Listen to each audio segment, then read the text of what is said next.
Welcome back to the Whiskey Couch. My name is Gustav Muller, and today's whiskey is the second in a series that I'm doing on Japanese whiskies. It is the Nikka Coffey Malt whiskey that we're doing today. I was very excited about this. The only thing that I'm not excited about is the screw cap. But apart from that, I'm very excited because in the latest Whisky Bible, this whiskey received the Best Japanese Whisky of the Year award, which is quite a prestigious award. So I'm very excited to do this today. Nikka Coffey Malt whiskey is produced in the Miyagi Distillery. Miyagi Distillery founded in 1969, and it is situated in Miyagi, Japan.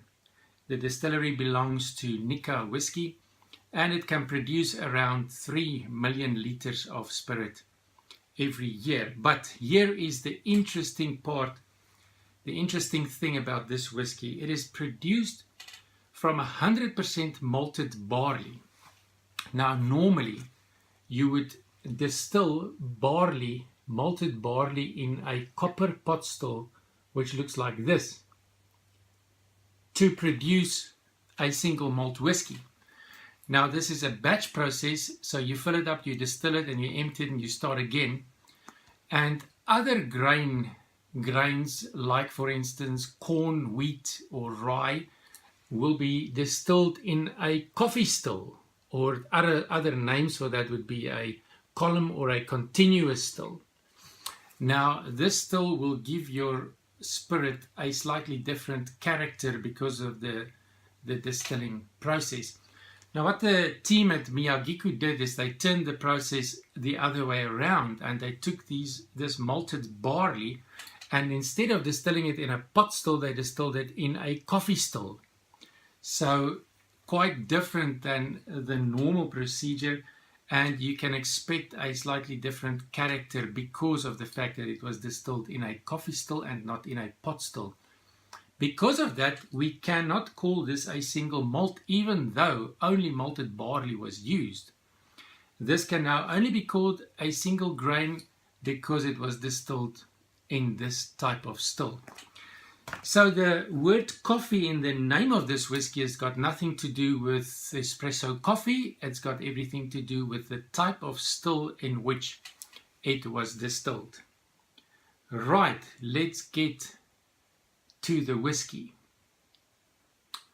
You've got a beautiful gold color. Beautiful. Let's first see what the packaging says before we get too far. I'm overexcited about this and I'm running ahead of myself.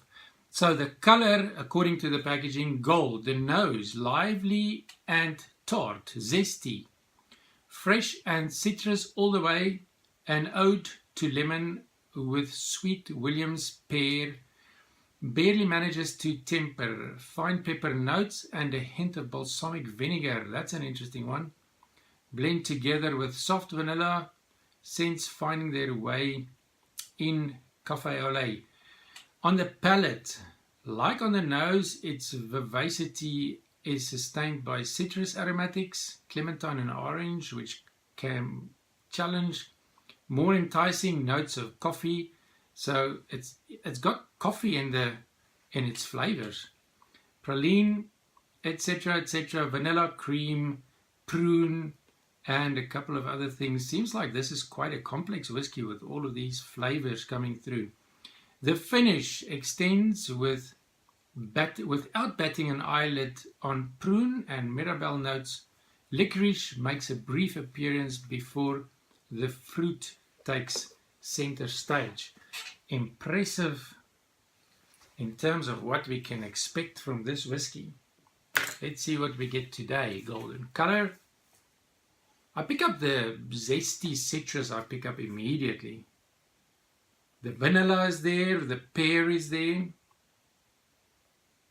Nutty and malty.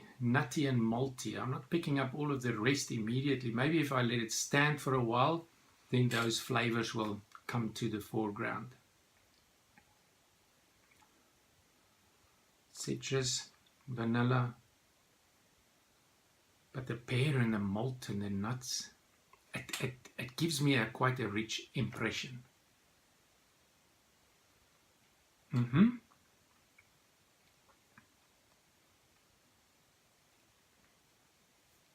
The continuous coffee still effect, you can pick it up immediately, and I'm getting the coffee. In fact, in terms of the flavors, the coffee is right there, the citrus is there, from the nose right through to the palate, the vanilla is there, the nutty chocolate. It's quite a rich experience.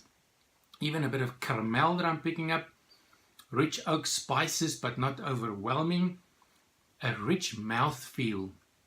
This is quite a treat, and the smoothness is there. It's not robust. Quite an experience.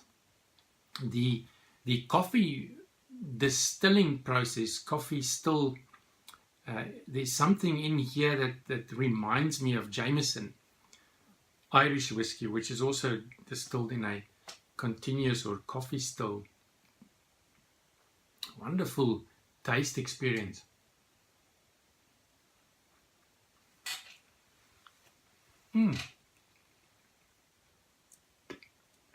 Pastries. I agree with what it says on the packaging. The malt and the pastries. I just want to see what a few drops of water will do with this. Let's see what happens. The oiliness immediately visible as you put the water in there. I'm getting that hint of licorice suddenly. Maybe that's because of the water, and the pear seems to come to the foreground. There's even a bit of banana coming into the aromas.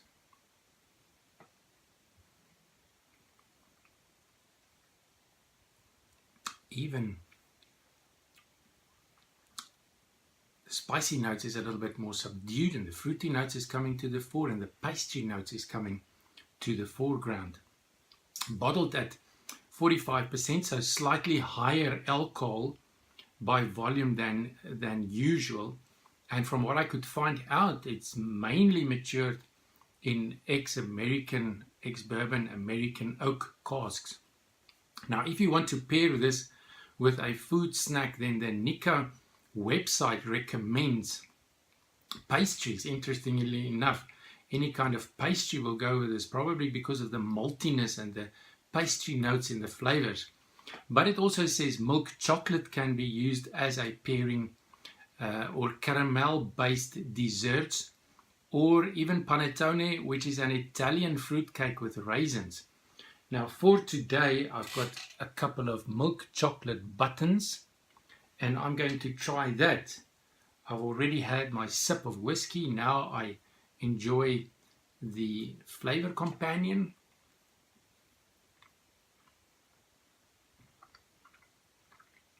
Straightforward milk chocolate. You see, I want to connect with the chocolate flavors in this whiskey's flavor profile.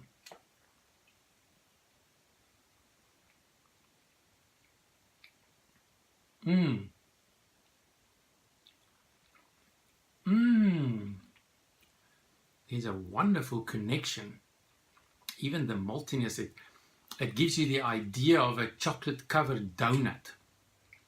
What an experience, and I've finished almost everything. Thank you for watching. Remember to subscribe to our YouTube channel, and I look forward to seeing you again tomorrow with more whiskey tasting, pairings, and whiskey reviews to come. Sláinte!